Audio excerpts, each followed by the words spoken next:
Hey guys, Scholomance Academy expansion is right around the corner. And you're probably wondering, what the heck am I going to play on day one? That's the $1,000,000 question. Nobody knows. That's what's so exciting. There's lots of ideas. I wanted to give you guys 6 decks, starting with probably the most simple and starting with more familiar and getting weirder and weirder as we go along. Uh, Decks that you could play on day one that I think you'll do well with. But I have to say these decks, the nature of theory crafting is I have a lot of these decks. I've kind of put one ofs stuff that I will be adjusting these decks. There's the things that I want to try. So I could put some of the safe cards that we know would work, but that's no fun. So I put some of the weirder cards, but we're starting off safer and getting weirder and weirder. So first, the safest I have is Steel Galakrond Priest. It's basically Galakrond Priest, but we're running Cabal Acolyte, double Shadow Madness, and double Wave of Apathy, and only one Vile Weaver. The idea is that you can go Wave of Apathy, Shadow Madness, or Cabal Acolyte, and we even have a Cabal Shadow Priest, and just steal giant targets from our opponent. So it's going for a little bit quicker win. You steal a high priority target, and maybe you can just spiral from that. Doing a Cabal Acolyte on a minion could be just such a huge tempo swing. Got the normal Galakrond package on top of that. Cut a few things like Thought Steals and Murazons. So we'll see. Go ahead and try that out if you want to go boring. But let's go to the next deck in the list. It is Pure Paladin. Pure Paladin was doing all right before, but wasn't really doing well at the highest level. But now, with a whole bunch of new Paladin cards, we can really sort of take Pure Paladin to the next level. We're running a lot of the new fun, powerful cards like Lord Barrow, incredibly strong card. High Priestess Allura. High Priestess Allura will pretty much always give us something good. We get Hand of Adal for +2/+2 and draw. Libram Wisdom, and just get you now you've got a Libram in your hand. First day of school, that's 2/1 drops. And even Libram of Justice is really good because it only hits our enemy minions. So if we go High Priestess on 4 and we get Libram of Justice, we're pretty happy. There's pretty much all good roll, and then Libram of Hope, obviously that's an 8/8. So the high roll potential for High Priestess is insane in this deck. We're running sort of some of the new stuff. We're running Goody Two Shoes. This card is really strong with the 4/2 Divine Shield, Spell Burst, Regain Divine Shield. So just a lot more strong tempo options. We got the normal Consecration and Libra Justice to come back on board. And then we do have the Devout Pupils, which are 4/5 Divine Shields for every minion you cast. So these are almost always going to be 0 by the time you've done the Librams. We get a 0 mana Devout Pupil. And I think we're going to be using our value in our hands pretty reliably. So I've got the double Lightforge Crusader. I could see a lot of Pure Paladin lists run one. I could see cutting one if it feels like there's too much value. But I think also with some of the strong new Paladin cards, like let's say you get another High Priest Allure from Lightforge. There's some really big high rolls you can get from Lightforge Crusader. So I think this is a real deck that you'll do at least okay with on day one. We'll see if it stands the test of time, but I don't think you're going to do badly with this deck. And it could be really, really good. Next, we have Totem Shaman. This is kind of a version I kind of strung up together.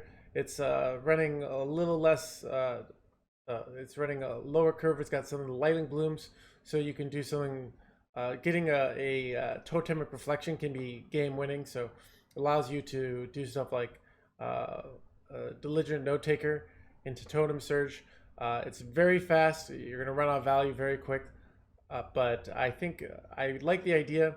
It's Totem Shaman has not historically stood the test of time, but you never know. It did get, and I put in Structure Fireheart just because I think it's very useful overall. You could use it as a finisher. You could use it to just get a big value turn. So I think it's just such a strong card that I just want to put it in just as a flex card. So that's kind of a totem. We got Totem Goliath, so you can kind of top out on that, play that as your kind of last hurrah, and then maybe try and get a Bloodlust off that.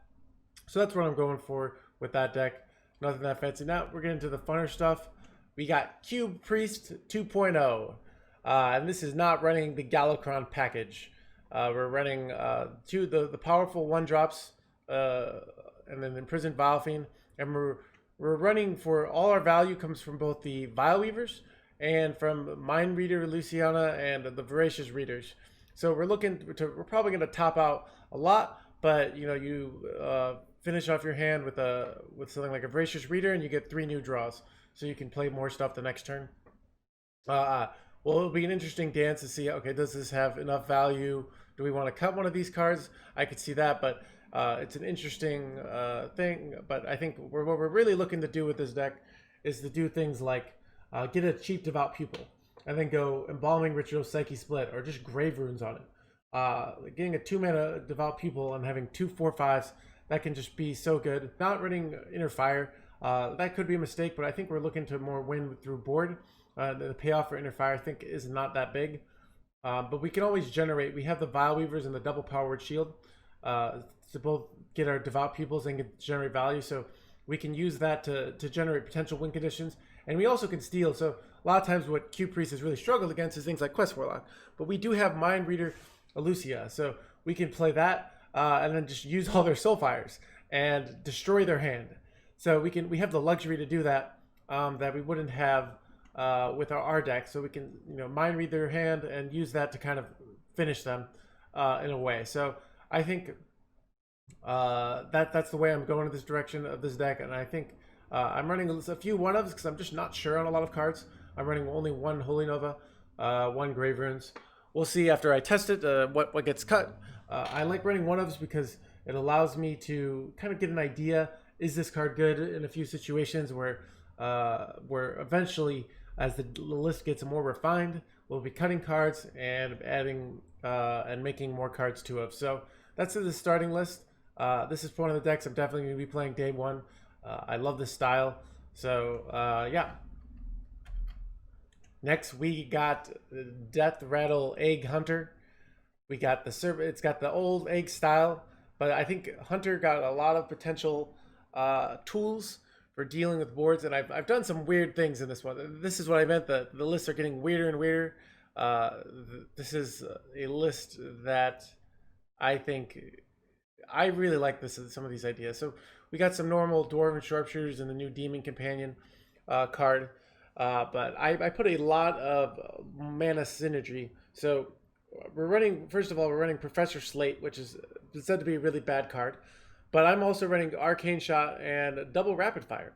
So we can use that to kill it. And he's a 3/4. This could be crap. I could definitely see it. And we're running sort of early game weapons. We're running the Turin Crescent and the Desert Spear. So we've got some early game. But if we're getting swarmed, we have the double Wretched Tutor. And because with all these 1-mana spells, we can go Wretched Tutor, a 1-mana spell, and do 2 damage at all. And I'm thinking, well, if Tempo Demon Hunter theoretically were dominating, which I don't think it will, but if there's a giant board of 2/2s, we can use that to kind of get back on board. But the real part of this deck is the eggs and the bloated pythons, and we run those cards, and then we run the Terran Gorfine and Vectus. So with these cards, we're looking to maybe we play 2 egg and a bloated python, and then we go Vectus. And we get 2 1/1s that have a Deathrattle, summon a 3/4 and a 4/4. Very strong things. We also can do Terran. And I'm running a few cards that I'm not sure about, but I want to try out. Running the Ace Hunter Kreen. I think there's some fancy stuff you could do with Turin Crescent to play this down with a minion that just and then immediately hit in. And then so I want to try out this card. It is incredibly efficient for trading. Running Zixor, I'm not sure about, and Nathaniel Mocknathal Lion. I always call him Nathaniel the Lion, even though it's technically a lioness. So you can use this on your egg and rush something in and get a 3/4. So I kind of like that package. You could do it on Terran too, which would be super strong. So that's the idea of this deck. We got some Deathrattle stuff. We've got efficient board clears, we have efficient removal, and we're looking to kind of just control the board, get these egg packages going for a big tempo advantage between turns 3 and 6, and then use that to push for a game. I think there's definitely something here, but I will definitely be tweaking this and trying things out, seeing what works, seeing what doesn't. But there's a lot of ideas here I really like that I just got to try out. So I don't. This is something a little bit more exciting for you to play day one. And the final list I've got for you guys is not my list. This was a list from one of my friends who posted it in the No Hands Gaming Discord. It is Exodia Shaman. This is one of those things that we'll see if this can survive, but the combo is there. The combo is you get Instructor Fireheart, which discovers a spell that costs 1 or more, and if you play it this turn, you get to do it again. Well, most of you have a huge amount of low mana spells, and on top of that, a lot of spells do damage.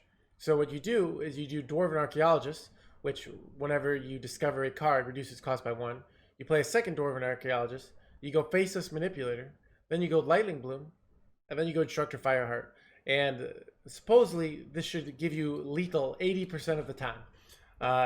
If you have like a second Lightning Bloom, probably even more if you have a discounted Faceless or something from that, because you have Geppetto, maybe even more. But that's the idea. You should be getting a lethal 80% of the time.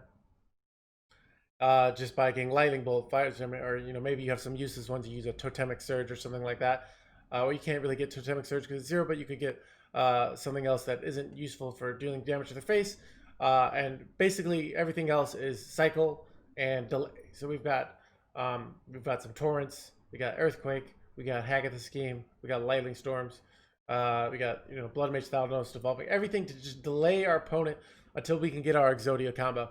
I don't think this is a deck for day one, in that usually just your tempo, but this combo I think in the long run could definitely be super strong.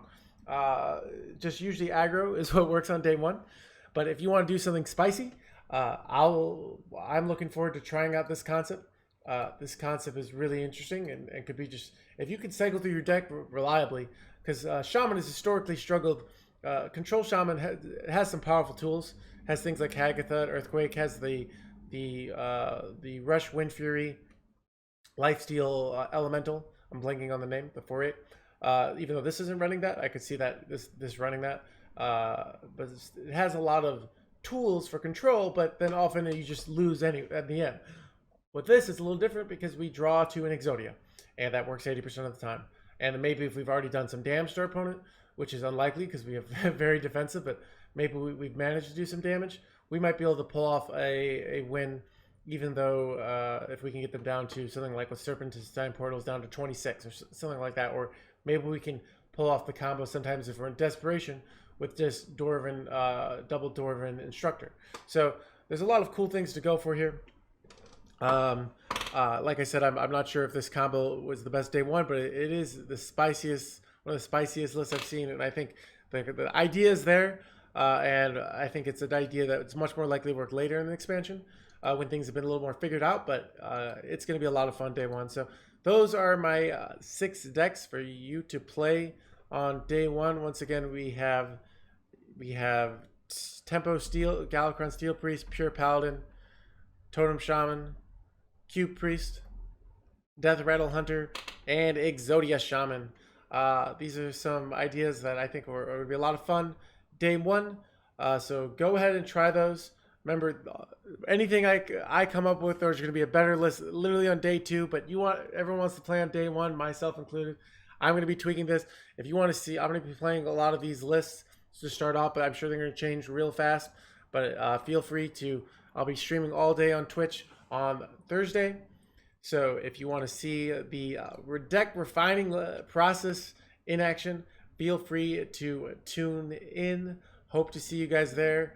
Have a lot of fun with these decks. Make sure to, if you're short on dust, be very careful on crafting. A lot of cards that people thought were going to be OP turn out to be bad, and cards that people thought were going to be bad turn out to be OP. So it's be careful. If you're short on dust, make sure to wait until things have been more established to spend your dust. But that being said, if you got some packs and got some dust to spare, try out these decks. You're going to have a lot of fun. Hope to see you guys on the ladder on Thursday. and have a fun start of Scholomance Academy.